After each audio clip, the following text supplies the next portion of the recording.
Saio hau Nafarroako gobernuak diruz lagundu du.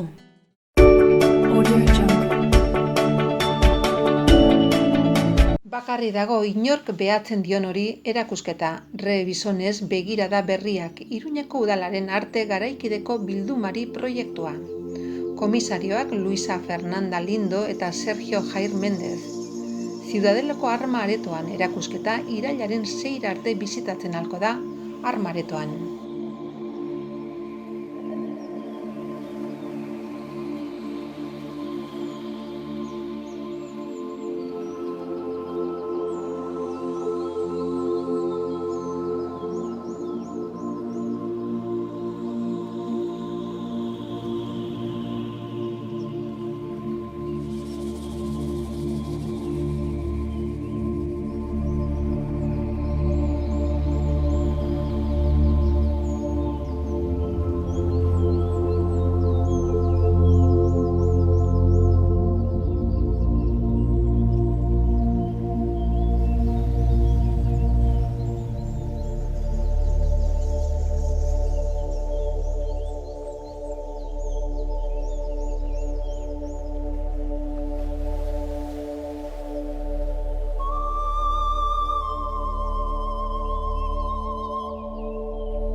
Iruñeko udalaren arte garaikidearen bildumako 30 artelanez osatutako erakusketa.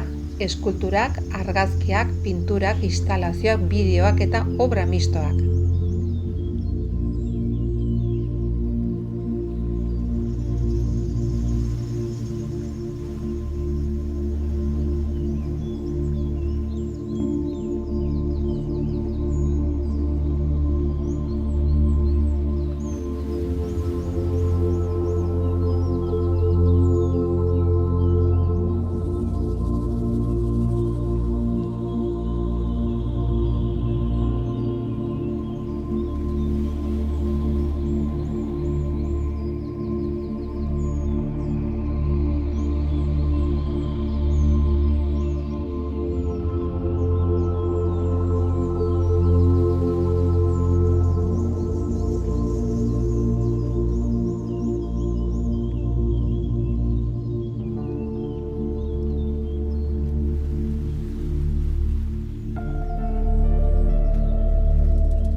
gizabidearen galeraren kausa eta ondorio diren arazo koiunturalen inguruko hausnarketa iradokitzen duten 3 ataletan banatuta da.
Gorputza eta lurraldea, generoa eta identitatea, eta bizimodu postmodernoaren paisaiak, haren ondoriozko endekatzearekin batera.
Artistak dira Elena Almeida, Elsian Sareo, Carmen Anzano, Patxi Araujo, Ignacio Ardanaz, Elizabeth Aro, Arian Artika, Amaia Gracia Azketa, Miriam Backstrom, José Manuel Ballester, Rosa Brun, José Javier Caballero Orio, Joan Cortés, June Crespo, José Pedro Croft, Florentino Díaz, Miren Doiz, Ana Fernández, Joan Fontcuberta, Ignacio Llamas, Teresa Moro, Javier Muro, Alberto Oderiz, Carlos Pascual, Álvaro Machimbarrena, David Rodríguez Caballero, Curro Ultzurrun, Eulalia Ballosdera eta Mariana Basileva.